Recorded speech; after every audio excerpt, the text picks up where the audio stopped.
Hello, and welcome to From Point A to Point B, a guide to creating a syllabus. My name is Annalisa McMillan, and I will be your virtual tour guide throughout this video. Over the next few minutes, I'm going to share the basics of syllabus design to include the purpose, what to include in your syllabus, and some tips to help you get started or to refine your current syllabus. What if I told you that your syllabus is like a roadmap that can help your students get from point A, week 1, to point B, finals week? Would you believe me? Now, imagine if I asked you to drive to another state without using a map or a navigation system that you have on your car or your phone. How would that make you feel? Oh, some might feel anxious, or you might even be excited because it's a new adventure. But whatever you are feeling, the point I want to make is that your syllabus can help guide your students along the way, sparing some anxiety and some miscommunications. Let's go ahead and get this journey started. Please hop in and buckle up for safety.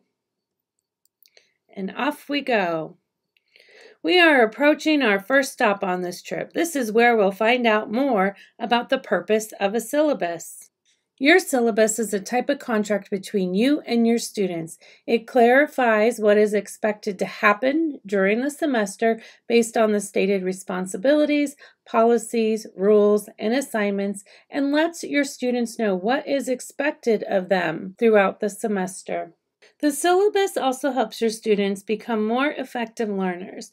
It shows students what they need to know by giving them the necessary information to plan the semester to help them be effective learners. This includes self and time management skills and course and campus resources for assistance and offices that aid students with disabilities and/or tutoring. Our next stop is the basic information that you should include in your syllabus. Since this is a short trip, I can't share all of them with you, but here are a few examples of some of the more important ones. First up is your course description. This is one of the more complex items to write in your syllabus, so I have a few tips to share with you to help you write amazing course descriptions. First, you're going to do some brainstorming by asking yourself what the value of your course is. What will your students get out of the course based on your learning outcomes and objectives? And last but not least, what benefit would a student get from taking your course? Next, you start by writing your first sentence using the information you just asked yourself in your brainstorming session.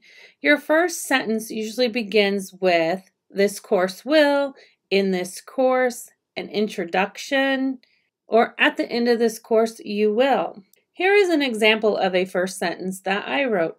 The course is designed to help graduate students develop teaching skills and strategies necessary to meet the professional demands of conducting public health teaching and training. Now you are ready to start your first draft. There are a few key points to remember. Make sure you have clearly stated what the course is about. Write in the present tense. Use outcome-based verbs as calls to action. You really want to get your students excited about coming and taking your course.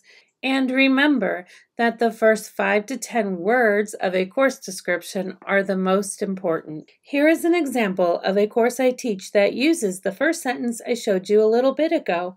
My last tip for you is to save the more minor details for your syllabus and just stick with the need to know in your course description. Next up, we will check out a few more informational items for you to add to your syllabus. If you have prerequisites, you will need to add them so you and your students are not surprised when they come to class without the required prior knowledge that helps them be successful. You will want to also share your contact information to include your name, department, and college, email address, and your office telephone number. And if you are teaching or have teaching assistants or guest speakers, you will want to add names and contact information for them. If you do not wish to or know your guest speakers, you can also leave this off. Next up is class times and locations. This is vital information for your students, especially if you have classroom changes throughout the semester. And of course, you'll want to share how you will conduct your office hours. You can have set times, by appointment only, and even virtual office hours. If you use appointment only, make sure you let your students know how to request an appointment. Course textbooks are next in the lineup and should include required and optional textbook information. If you do not have a text at all, just add a note saying you don't have a text so you don't get a flurry of student emails asking about a book.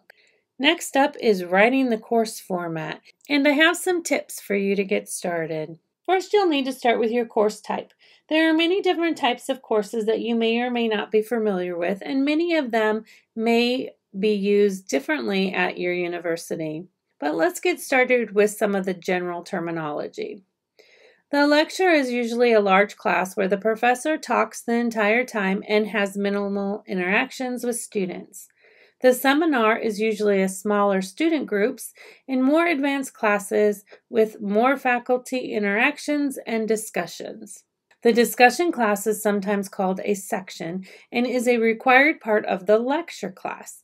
Usually they are led by the TA or a GA and based on the lecture, kind of like a lab, and may be the second part of a class or take place in an individual session.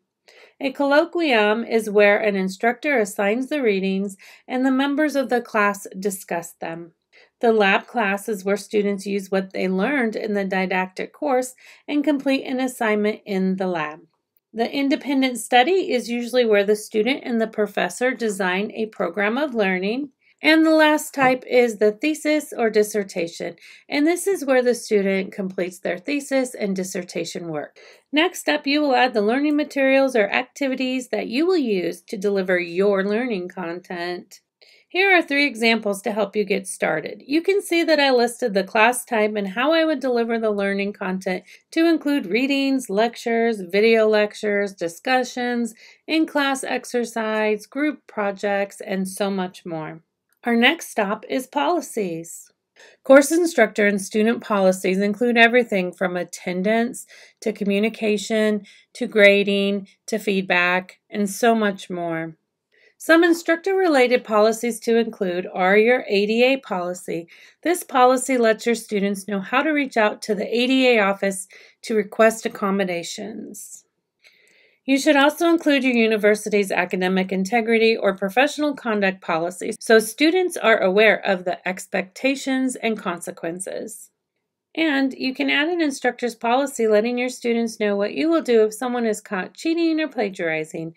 This way, students understand how you will escalate an incident. A grading policy gives students expectations on when and how they will have their graded assessments returned to them. Next up is the feedback policy, letting your students know how, when, and the types of feedback you will give them to help them continue learning. A late work policy lets your students know in advance what happens if they turn in a late assignment or do not attend class on the exam date. An assignment policy lets your students know how to submit assignments and information on general requirements to include formatting, points allocation, or weighted grade percentages. An attendance policy lets your students know that attendance is part of their learning experience and what happens if they miss a class. Also, you should think about your communication policies to include peer policies like email, netiquette, classroom conversations, and Canvas communications. There are quite a few more policies that you might want to add to your syllabus, and here is a list of a few of them. Some you might already be thinking about, but some you may not. Your course content, your classroom space, and your preferences might include a policy on cell phone usage or food and drink, and maybe even some of the others listed here. That was a lot of information for such a short trip, but we made it to the finish line. I have some final thoughts that I want to share before you go. The first is to know that the more you share, the more your students know, or you can point them to if they have questions. You can also go ahead and look at other course syllabi for ideas. Sometimes Google is your best friend. You can see if your department or institution already have a syllabi template that you need to use. And if you do, you can always add what is important to you and your students to that template as well. Thanks for joining me on our journey from point A to point B, a guide to creating your syllabus.